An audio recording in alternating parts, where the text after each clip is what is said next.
Welcome to the Sisterlocks 101 webcast. We want to thank you for joining us. This is a very exciting time for us. We have a wonderful presentation for you, so we definitely want to go ahead and get started. We want to stick true to our agenda today, so what you'll see is we're going to have a welcome for, of course, Dr. JoAnne Cornwell, and we have a very special guest, Michelle Bryant. We're also going to go over Sisterlocks, the humble beginnings, as you can see, the growing of business. And what most of you probably want to know is the do's and don'ts of Sisterlocks. We're going to cover that as well. And then we're also going to go into the future of Sisterlocks. So we'll get right into it. We want to, of course, introduce the founder and creator of Sisterlocks, Dr. JoAnne Cornwell. Dr. C, glad to have you with us. Hi. Hello, everybody. Thank you so much for taking your time out to just spend a little time with us and hear what we have to say. I'm really excited about embarking upon this journey, really, because I have a feeling that this is the start of something that has all kinds of potential. So thank you very much for being on board. Oh, no problem whatsoever. So we want to at least, hopefully you will be more than willing to do it, but if you don't mind introducing our special guest, most of people in Sisterlocks world already know Michelle Bryant, but if you would, I know you all have been long-time friends and really partners in Sisterlocks relative to just getting the job done. So if you would just introduce Michelle. Well, I thought it was really important to have Michelle on this webcast. She is our national training supervisor.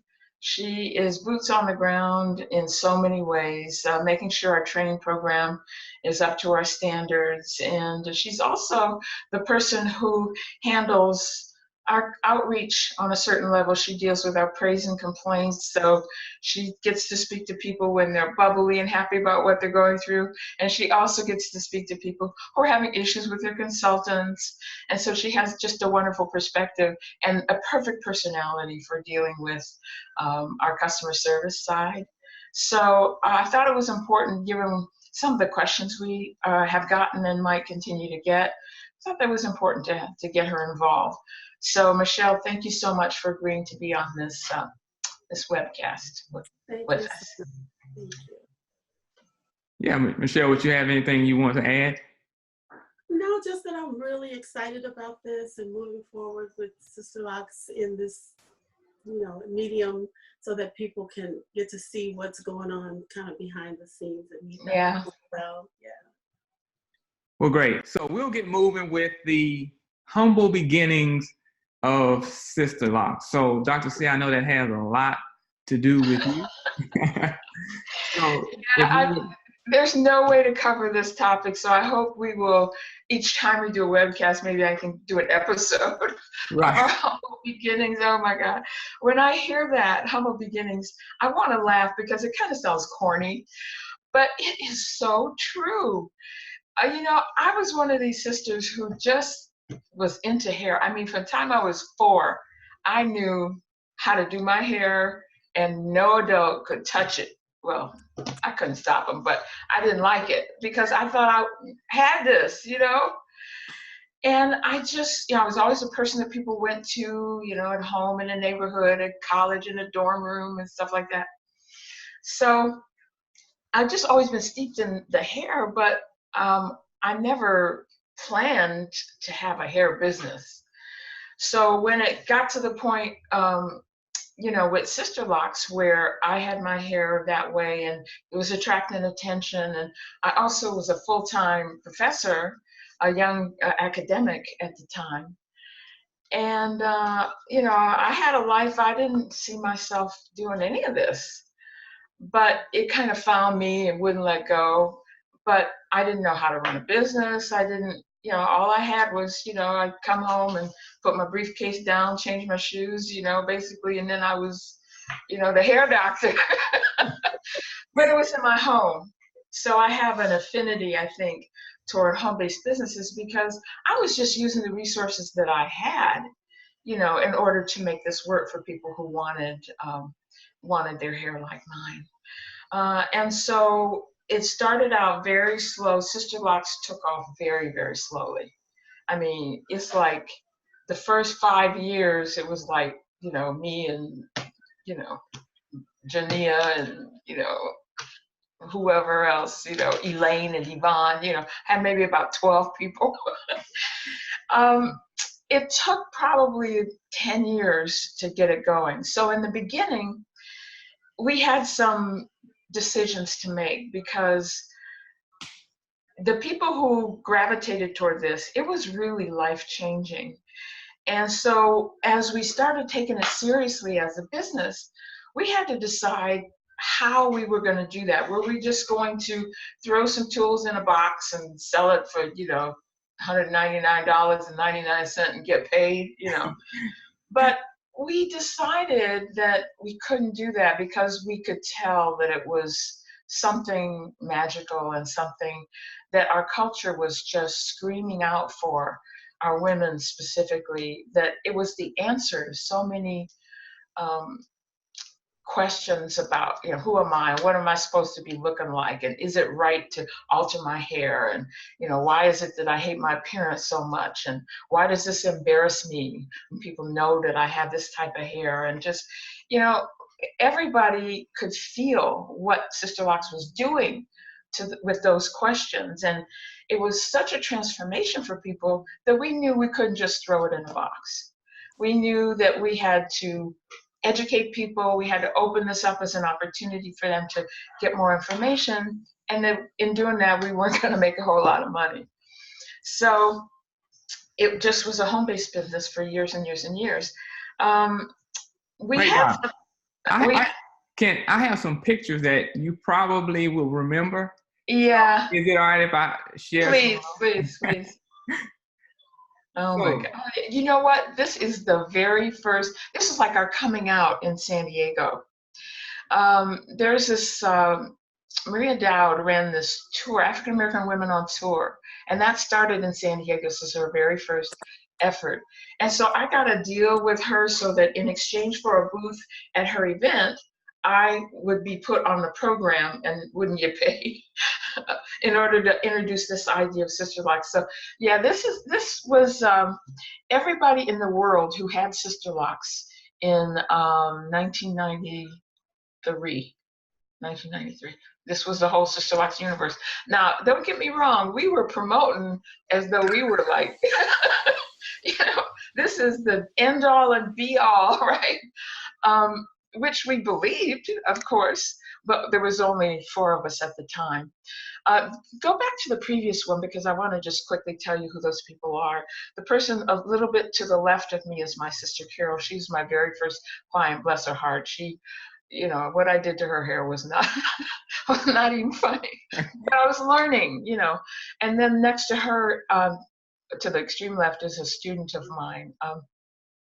Is her name Ebony? I'm not exactly remembering her name, but she was wonderful. And she, bless her heart, was brave enough to just say, yeah, I want to try this. And then to the other side, the woman on just to the extreme right of me is Sandra Foster King. She was one of my very early clients. And she was also a dance instructor. And because part of what we did was we made up a Sisterlocks dance as part of our presentation. Okay, go to the next picture because I see it's, that one where I'm on stage basically talking to people about what Sisterlocks is. Nobody had ever seen anything like this at the time. You can imagine, even today, people don't always know what they're looking at, but can you imagine 25 years ago, 26 years ago, this was like, I was like from another planet. But if you can see, I don't know if people have this on their full screens, but the locks are a lot bigger than they are, than I have them today, because I was experimenting with size, and plus I didn't know it made any difference, so I just had what I could figure out how to do. So when I'm back on the screen, Brad, I want to do just a little close thing so people can see how fine my locks are now. You want to do that now? Yeah, I'm just, I can't tell what people are seeing because I have this little picture up. But you can kind of see that, they're much finer than what I started out with. That was part of the whole learning process. What else you got? Pictures? You have any? Yeah. Okay. Okay, there's that. What's it? Oh yeah, there, there's us on stage doing our little Sister Locks dance. The funny thing, the reason I laughed was that we were like part of the routine, which Sandra made up, was that we were flinging our hair, and I ended up calling that the white girl disease because you kind of are embarrassed that you are having fun flinging your hair because you were always mad at the white girl for doing that to you. But at this time, we were just, having fun with the fact that we could have free flowing hair and not have to alter it or, put any chemicals on it or gunk in it or add in hair that wasn't ours or anything. It was ours, and we were really having fun with it. So that's what that picture evokes. Oh yeah, okay. This is. If you look closely, you'll see that I'm trying to do Sister Locks with a crochet hook. I developed the technique, and I realized that I couldn't get down to the scalp close enough with my fingers. It slowed me down a lot.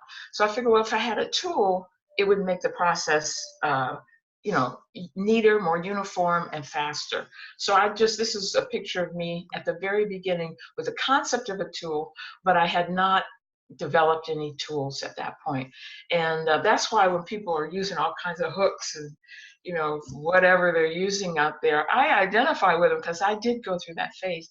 But I also learned that, the Sisterlocks tool it looks simple, but it's really specialized, and it does exactly what our consultants need for it to do. So this is kind of like that phase when I was developing that idea. What else you got? Okay, yeah, this was the very first training class.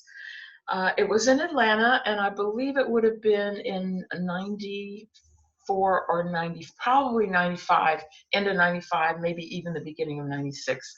So it was in the first year and a half, something like that, after Sisterlocks came out, and people started expressing some kind of interest in learning it. And I remember this class was one day. We now do 4 days. I don't know how I thought I was going to teach this in one day.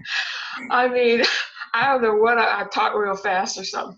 But I didn't have a concept of what was going to be required to prepare people to be natural hair professionals and really deliver on Sisterlocks and not just kind of throw some stuff in, maybe, because the whole difference with Sisterlocks in the beginning, I had discovered that everybody's hair is not the same. In fact, there are a lot of differences among our hair types, and you can't just do Sisterlocks exactly the same way. So that picture of our training kind of makes me remember that whole phase when I was trying to get into a hair care industry that wasn't used to looking at our hair type in a really kind of technical, scientific, kind of real analytical way.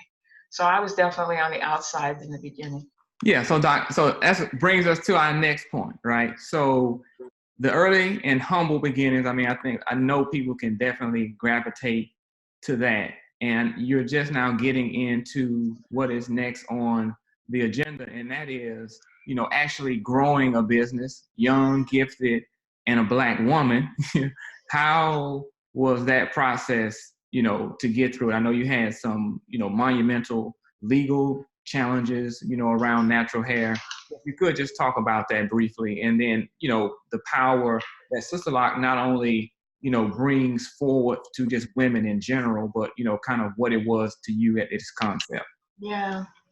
If you don't mind, I think I'm actually going to ask Michelle to start off this part of the conversation, because she really is a good example of what Sisterlocks has delivered over the years to Black women.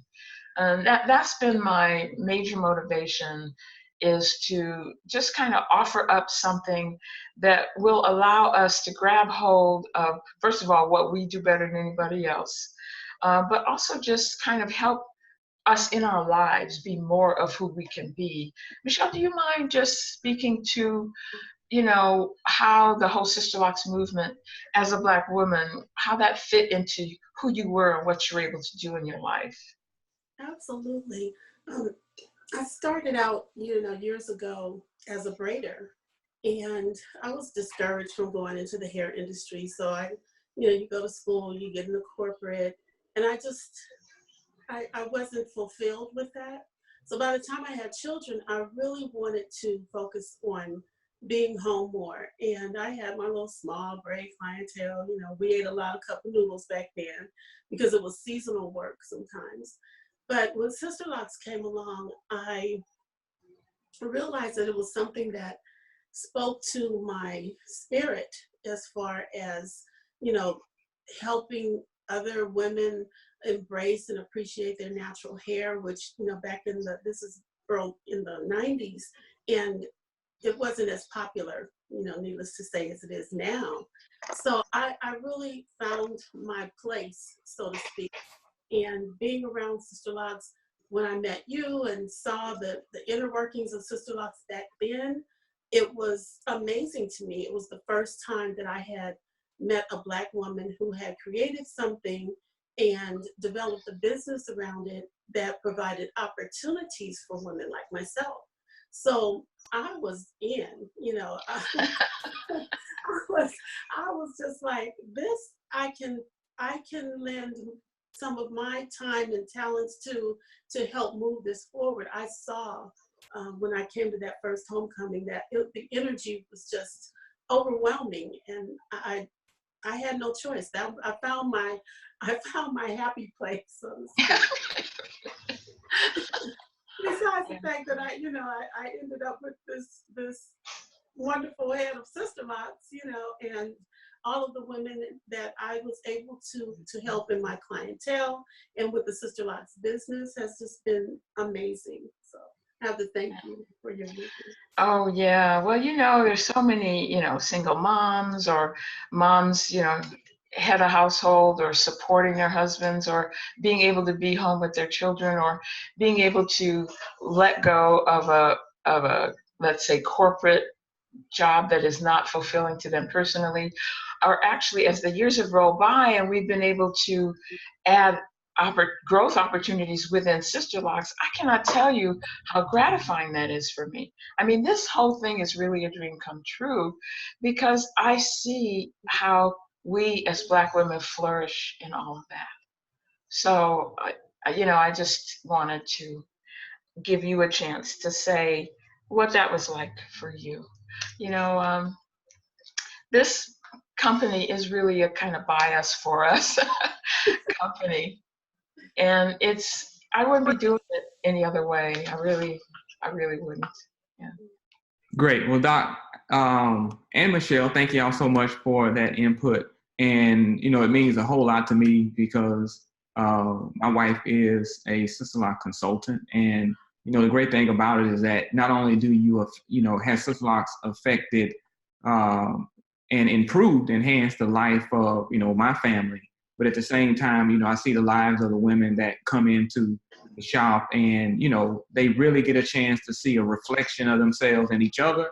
And, you know, if nothing else, they get an opportunity to really project an African standard of beauty. And I think that is so important just in general, you know, starting with the mothers, and then that kind of trickles down to the daughters and the granddaughters. And during the Freedom Tour, Doc, we got a chance to see, you know, 3 generations of women who had Sisterlocks, and that was kind of phenomenal to see. Yeah, it's very, very gratifying.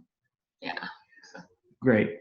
So we'll go to our next piece on the agenda, the do's and don'ts of Sisterlocks. I know a lot of people have tuned in for this part of it.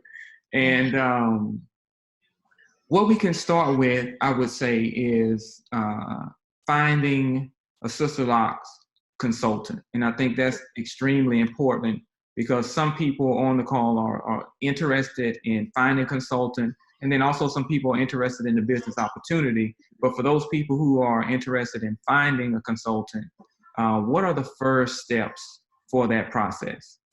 Well, you want to go to the Sisterlocks website. No matter where else you find yourself online, you know, social media, all of that, there's a lot of noise about Sisterlocks. There's a lot of wonderful stuff too. A lot of people talking about their journeys, etc. But it's becoming more and more difficult to wade through the information that's available about Sisterlocks and know that it's good information. And so my first recommendation is absolutely go to the Sisterlocks website And I see you've got that up. So let's look at what the options are for finding out how to find a consultant.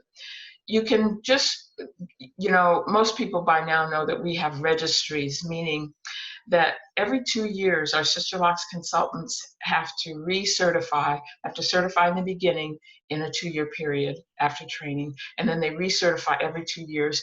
And we require that they submit samples of their work so that we can at least certify that they know how to do Sisterlocks. We don't know what they're actually doing, but it's a way that we do as much quality control as you can in the kind of circumstance. So you can go to the Sisterlocks registries from the website just by clicking finding a consultant.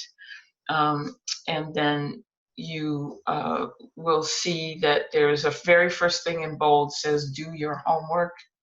And then if you scroll down, there's a listing link to the registry for certified, the link to the registry for trainees and approved trainees, which means that they're still in the process of certifying, but we have seen one of their clients and we see that they can do the work.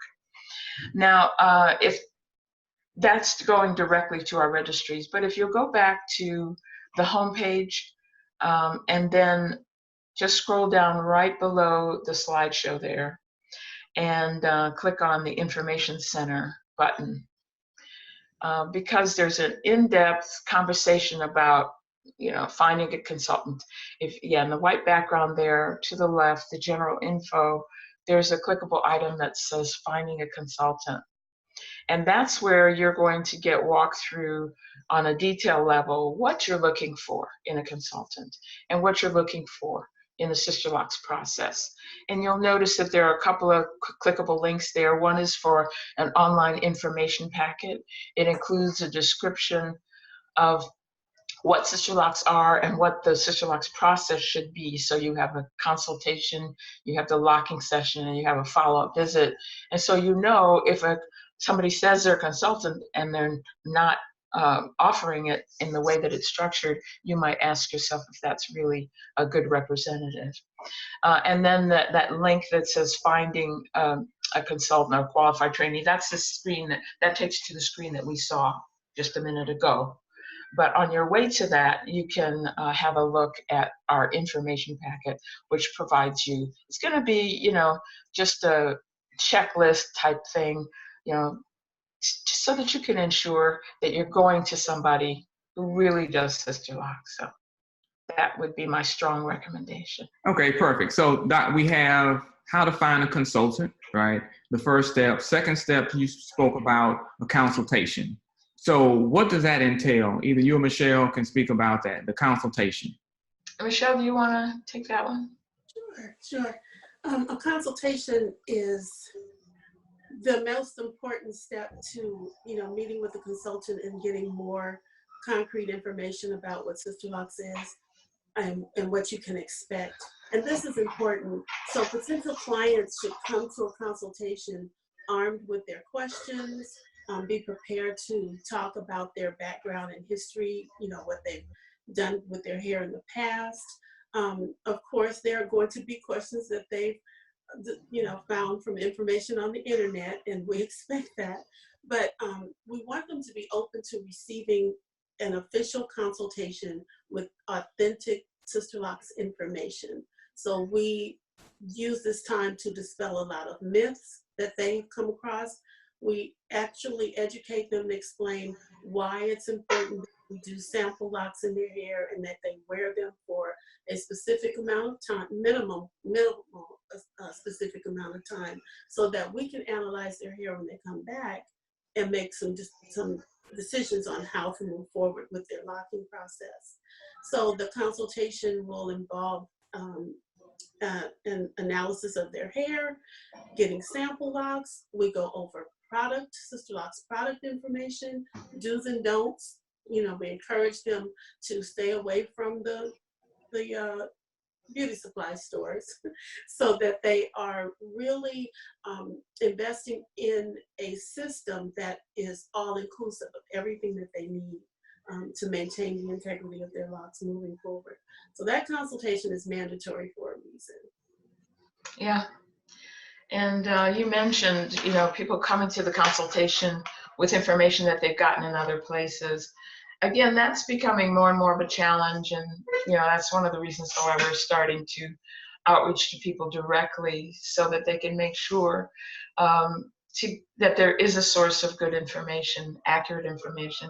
Because, we get so many, I call them refugees, people who go down a path because of what they've read or somebody told them, or they don't see why you have to do all this stuff, but it's no joke at the end when they've paid hundreds and hundreds and hundreds, sometimes thousands of dollars, and they've ended up with something less than what they could have had.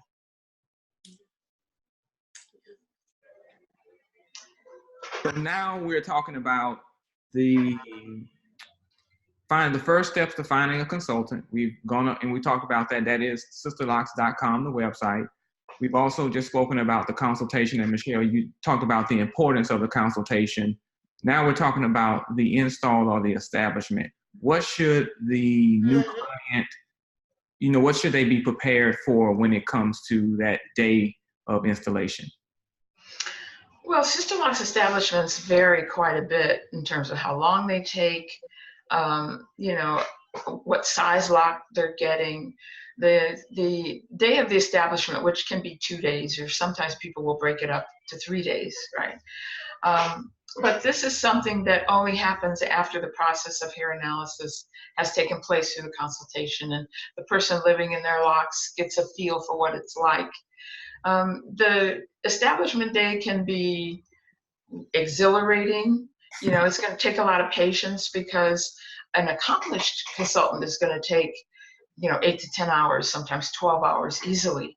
And somebody who is not maybe accomplished but not really fast can easily take 15, 20 hours. If they're going to a newly trained person who might be really, really good but slow because she's being careful and meticulous about getting things right, it can take 25, 30 hours. So an establishment is really the culmination of the approach that we take. And it's also gives me an opportunity to say that when somebody finds a consultant, it may not be the first consultant that you sit with for a consultation, because important in that is getting with somebody who you're compatible with, because you're going to be spending a lot of time with that person. So the establishment is meant to kind of, after the analysis, properly set the Sisterlocks in place and get the client embarked on a process of maintenance that's going to ensure that those locks are going to stay gorgeous. Now, the look that you have with Sisterlocks when you get up from the chair is not the same look you're going to have after 2 shampooings or 2 retightenings, right? Because the process of hair locking is just that, it's a process. And that stable woven framework that has been put in place during the establishment then has to express, and the hair kind of forms into its own locking configuration. Perfect. So if y'all don't mind, we have some questions that people have already submitted and then some coming in. I think we can take some of those questions because part of what you spoke about, Dr. C, is kind of in tune with what a couple of questions are.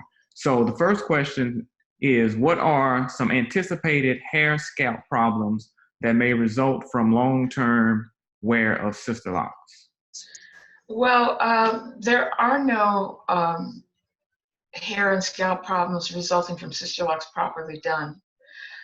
Anything that you do that has to do with your hair, you can do improperly.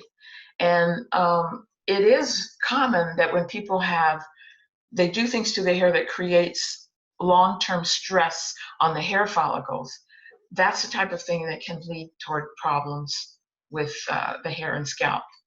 But that's not the proper way to do Sisterlocks. Sisterlocks, they didn't learn that in any classes that I've ever had anything to do with, because your consultant is not supposed to do Sisterlocks in a way that causes any stress whatsoever to your hair follicles.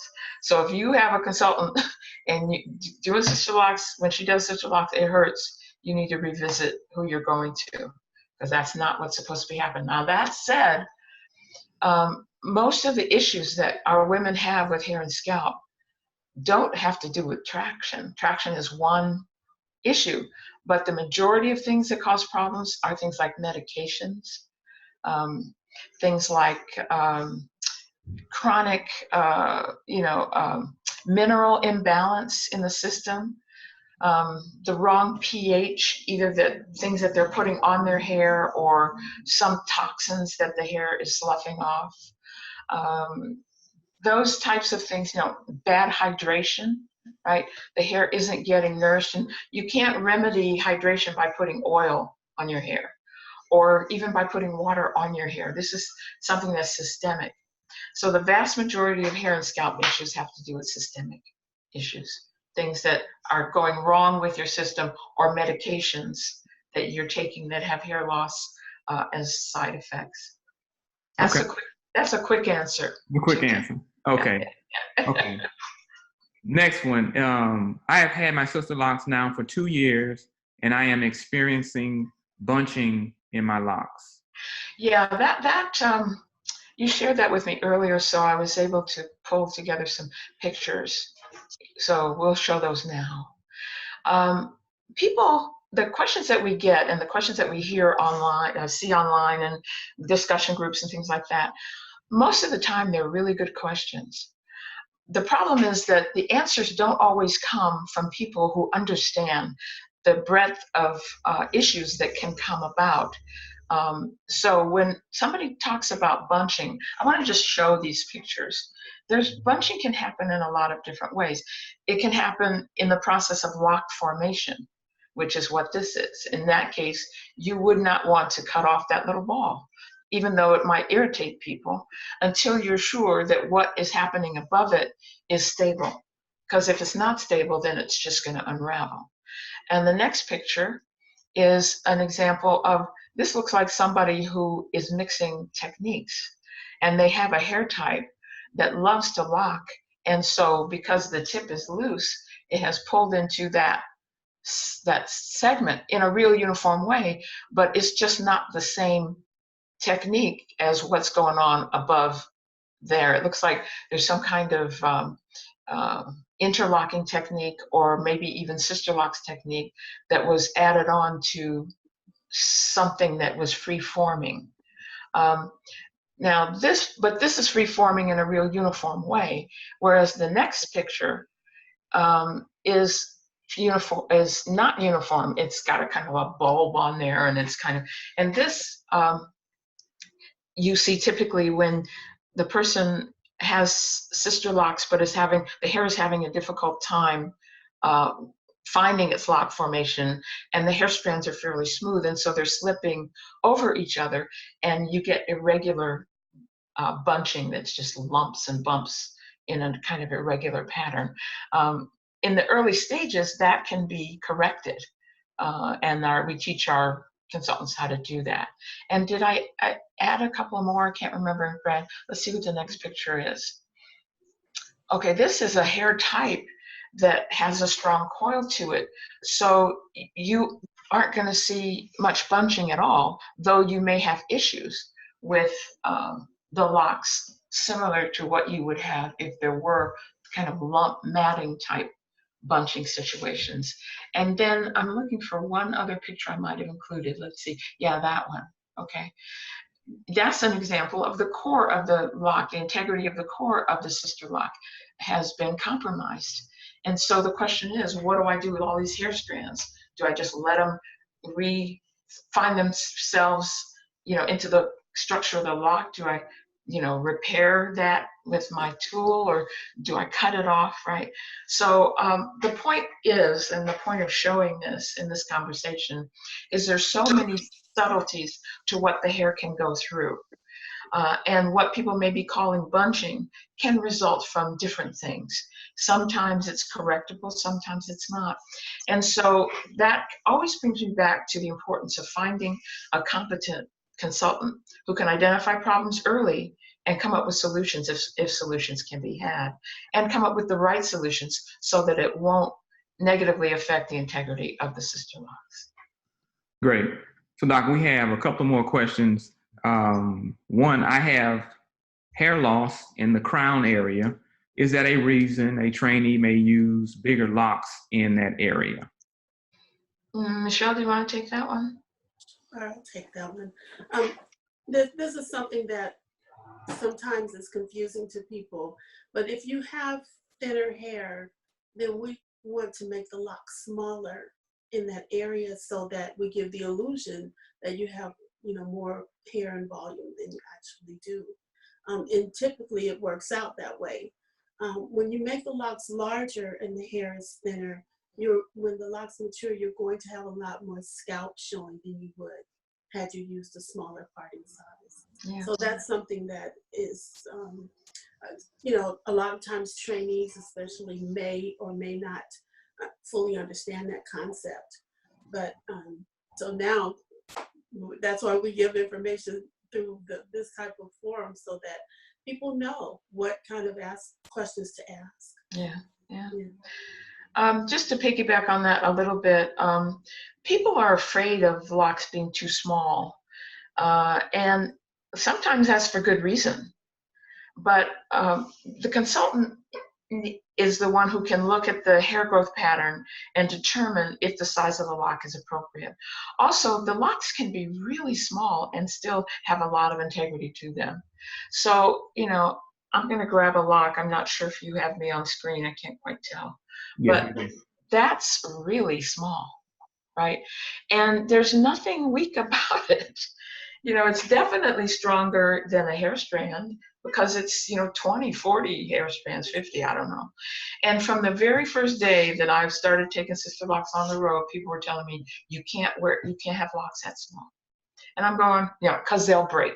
And I'm going, well, when is it going to break? It's just not my experience. It's just the wrong way to look at it across the board. The locks are too small, Analyze the way that we teach to analyze, and gives you the background to make good decisions.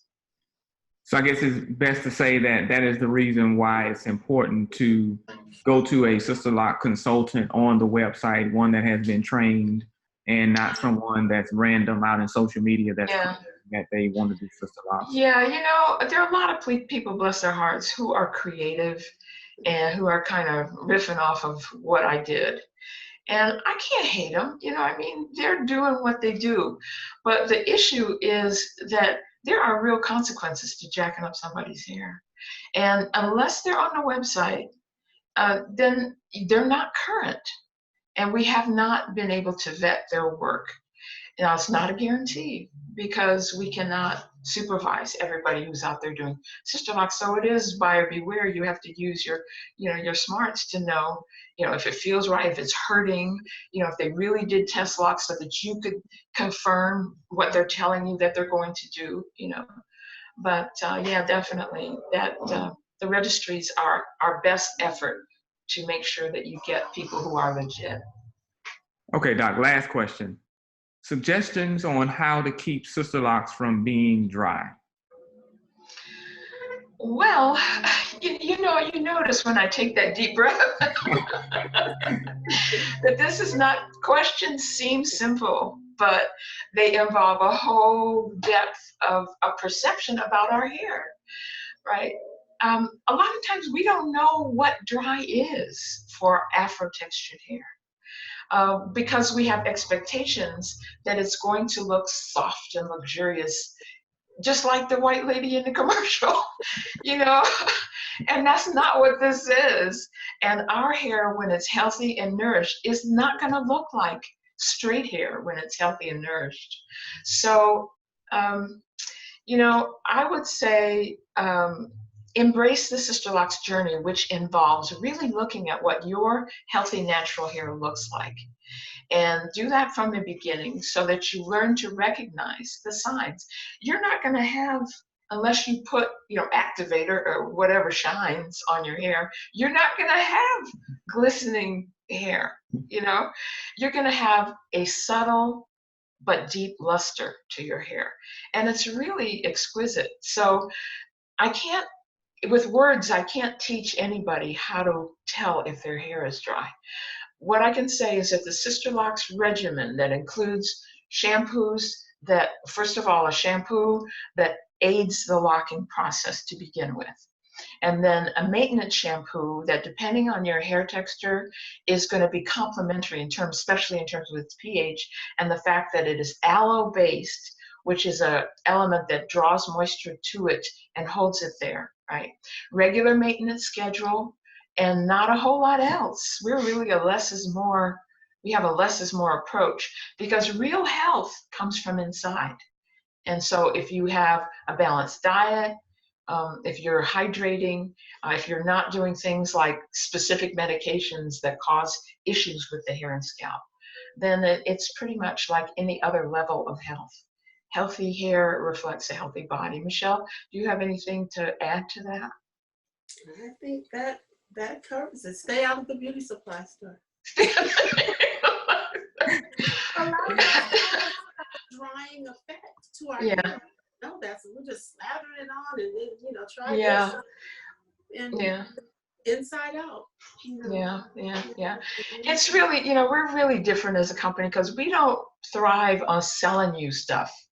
It's not what this is about. And so just less is more, good products, non-residue producing, regular maintenance schedule, and, beyond that, eat well and, read labels and go to good health practitioners who can give you solid advice about how your body's reacting and why.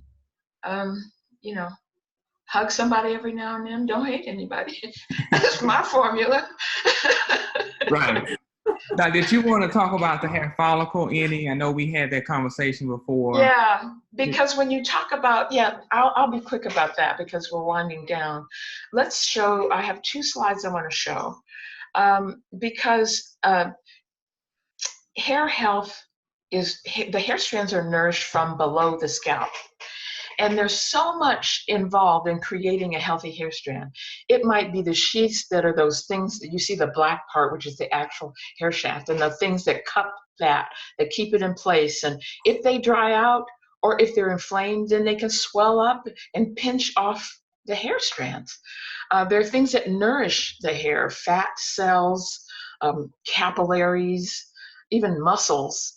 That nourish and hold the follicle in place and depend, let's say your system is over acid and your blood is not oxygenated so that it's not nourishing that hair strand below the surface, then you're going to have issues. If there's any inflammation, it may cut off the production of a hair shaft altogether. And so I wanted to show the other one just so that they could see that all of these things have names. We're not going to go through any of this, but it really is, if you shrink yourself down to the size of a hair strand, this is really significant for every hair strand. So, like a drop of water is like a thunderstorm. There are real things going on a microscopic level that impact whether or not your body can produce healthy hair strands. And as I mentioned before, that's the things below the surface reflect the vast majority of issues with hair and scalp. And when hair loss happens in the crown, that's because there's not so much thickness and cellular activity there. So when things go wrong, it shows up there before it shows up in other places that have a thicker mantle of fat and more capillaries, blood vessels, and things like that. Great. So I know we wanted to talk about, you mentioned less is more when it comes to Sisterlocks. Yeah. So if you would just kind of talk about some of the products, both you and Michelle.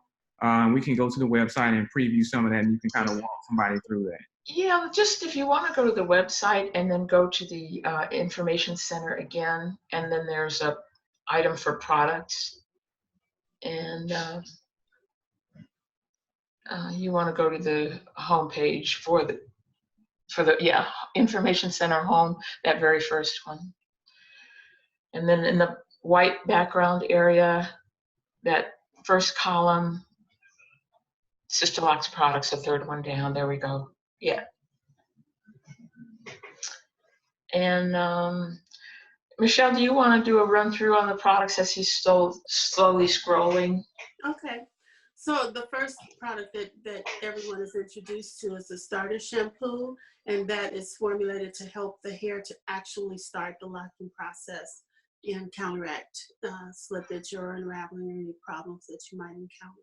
It's also a clarifying shampoo. So I always say if you're due for retightening, then you're due for sudsing with the starter shampoo.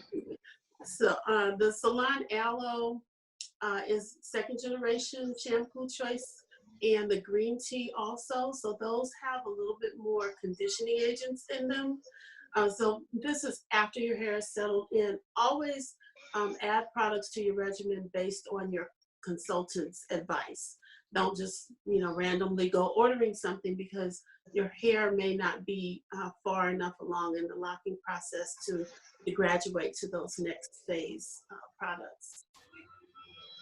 Also, the dandruff shampoo, which is excellent if you have any minor itching or flaking. If the problem is severe, you definitely want to seek a medical professional's advice.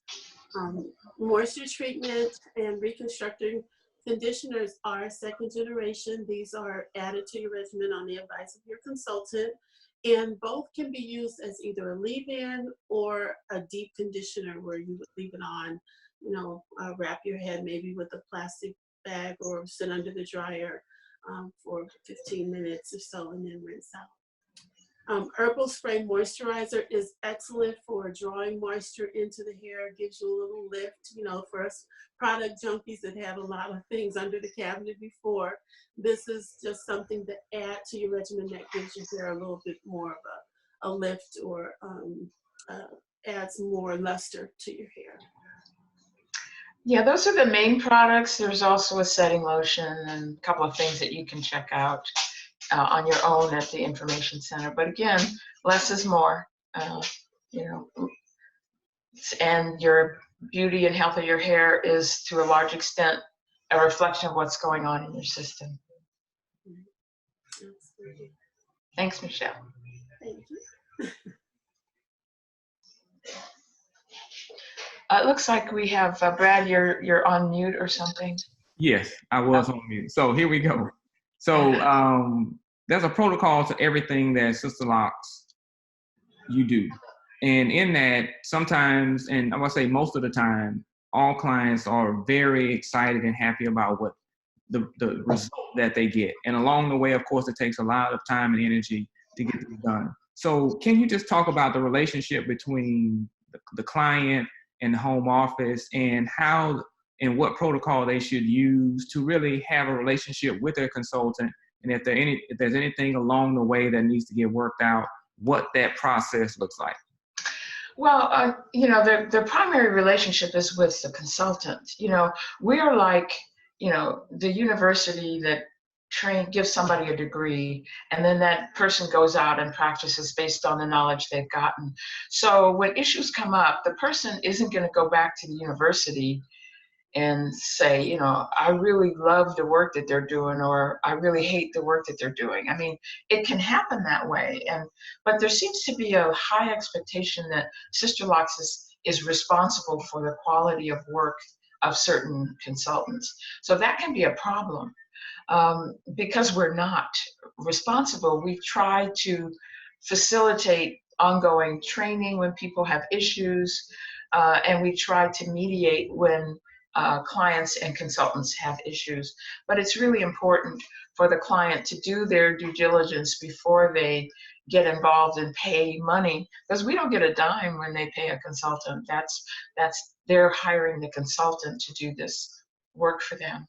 So it's so important that they make good choices, because that can minimize our having to get involved at all. When we get involved, we want to spread the good word. And as I said, we will, as a courtesy, mediate just to help people, because sometimes it helps us identify when our consultants or trainees need additional information or training. And it helps us elevate the level of performance of the people that we've trained. So they can go, if there's praise or complaints, you can go again to the Sisterlocks website and then to the information center. And then actually from there, you can just go to that. And then again, that first column, the praise and complaints at the bottom there. And this explains to you, especially if you have a concern that you want to express, that there are basically 4 steps. That first step has to do with determining whether the nature of the issue between a client and a consultant has to do with actual technical errors in applying the Sisterlocks system, or customer service issues. Are they late all the time? Do they use foul language? Are they on their phone? Those are things that are way beyond our ability to address. But if it has to do with specific Sisterlocks techniques, we can address those, because the consultants have signed agreements with us saying that they would offer Sisterlocks in the way it was taught. So when they're not doing that, that gives both us and the client a basis for pursuing some kind of action if it ever got to that. The second is, for the second step here, is to review the online information packet, just to be sure the client is clear on what kinds of services they should expect from the consultant. And that would be outlined in that document. And then the third point is verifying that the consultant or trainee is on the appropriate registry, because as I mentioned, if they're not, then we really don't have, they're really not in our camp, and we don't have any jurisdiction or sway with what it is they're doing. So if they are on the site, or they were on the site when they delivered the services, then we have much more leverage if it ever comes to that. And then finally, once 1, 2, and 3 have been examined, they're going to want to, and they still believe they have a legitimate concern that they want the home office to know about, then they're going to select Sisterlocks Concerns Report, and that is just a form that gives us the information that we need to be able to move forward. So that's just a run through of what they would do if they have anything that needs addressing. And we do our best, we do our best to help people, but again, it's as a courtesy. It's not anything that we're really staffed to handle on a large scale. Well, great. So with that being said, I definitely appreciate that. Is there anything you want to add to that, Michelle? No, there's we hate when it happens, but we try to do our best to help everybody find an amicable solution. Yeah. And I have to say, really, because I don't want to end on a complaint note, because percentage-wise, complaints are very, very small. The vast majority of people's experience with their Sisterlocks consultants is almost magical. I mean, you're going on this journey in your life development and your self-acceptance and embracing who you are. And there are people like your consultant who are, in step with you, and that have your back, and that are helping you problem solve, and helping you, kind of be patient through the locking process. And it's just, it's a wonderful asset on all sides. Our consultants, there are, like any job-related stresses, there are stresses, but overall, it's a wonderful career path, and it's a wonderful experience for clients. They're just, and it's a wonderful experience for me. I get to be like the mommy of all of these thousands of people who are experiencing a whole life-changing evolution in who they are. So I just want to thank everybody for being willing to open up to the Sisterlocks, journey. And I hope that it plays out just wonderfully for everybody involved. Well, I think so. So we're going to wrap this up. This has been a very, very, very informative webcast, and hopefully it has been for everyone that has tuned in. We're going to wrap up with, and we'll start with you, Michelle, the future of Sisterlocks. Wow. What does that look like? I'm excited about the future of Sisterlocks. Last year was the 25th anniversary. That was amazing. And this year we're, doing new things to reach out to the public and focus on better and more advanced training. Our consultants and trainers are excellent. I work with wonderful women every day. And the fact is, without the client, the consultants and trainers wouldn't have anything to do. So we want to nurture, take a holistic approach to the Sisterlocks community and just lift everybody up and encourage each other. We're always locking the next consultants, and we're training the next trainers. So it just has to continue, so the next generation can have it even easier than we did, us old heads, getting this started and fighting to be able to, have our natural hair accepted. So the future is bright. The future is very bright for Sisterlocks. Great, I think so as well. So Doc, this is going to be kind of a twofold question for you. Okay. So I'm going to put a little more pressure on you than I did Michelle. So what I'm asking is this, the same thing, the future of Sisterlocks. Let's start with that. And then we can end with, what are your thoughts on when you first started and you were in your kitchen, with that red belt on, doing locks? I wasn't going to say anything about that. But I know. So you with your red belt on, working out the process, did you imagine that it would come to this particular place? But let's start with, where do you see Sisterlocks going now? Well, the pace of development is accelerating. It's almost like it started really slow and took years before I could move it out of the house. 10 years, at least 15.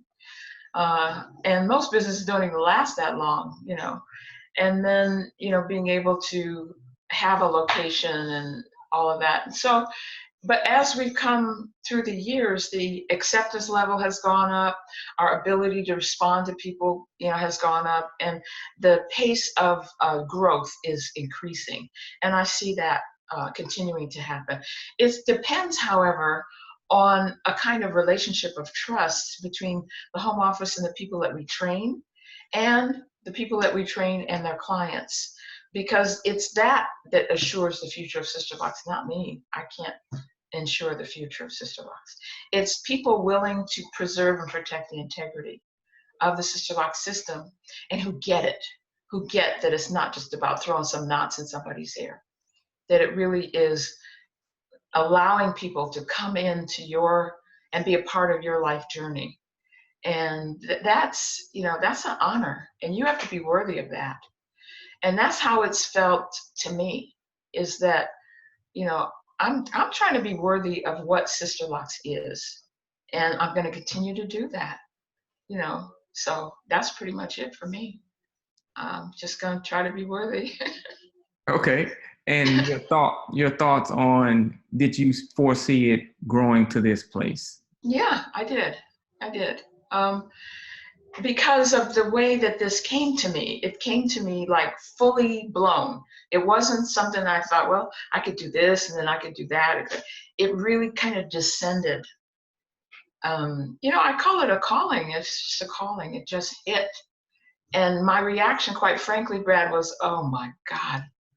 I can't do this. I saw what it was. I didn't have any business background.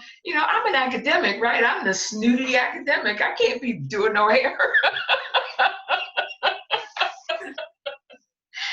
And I'm going like, what am I supposed to do?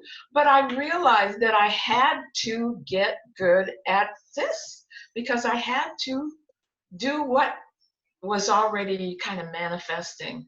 It would, I don't know quite how to explain it. If I didn't know it, I had to learn it. If I wasn't good at it, I had to get good at it, because it was compelling. It's really, really kind of amazing. And so that's really been my work, is, just trying to ensure that this vision can manifest. And part of that is helping other people see how wonderful it is, so that they'll do their part. Great. Well, Doc, we want to thank both you and Michelle for joining us again. Of course, I know that's you all's duty and calling to do that, but we definitely appreciate it. Look forward to a lot more of these in the future. We're definitely planning on, making certain that Sisterlocks has a responsibility and a place in sharing its own narrative. So we want to continue to do that. And also, for those people who already registered, we're going to have a few resource items that we're going to send to you. Actually, a link to the Loc Style book. There's also a book that Dr. C wrote as well in there. And then there's going to be some other goodies that you have, some links and some options to, purchase a few of these items. But we definitely should get it. I mean, it's some great stories in the book that she's written. And we really, really, really, really want the word to spread. And again, we really want everyone to feel great about themselves and projecting a very positive image of themselves, of their natural selves. So with that being said, we want to thank everyone for joining us. Again, check your email. We're going to send out some great resources for you. And again, if you have any questions, the Sisterlocks website is a fantastic resource. So by all means, make that your first stop when you want to get valuable information from Sisterlocks. So everyone take care, and we will talk with you soon. Thank you, Brad. You're welcome.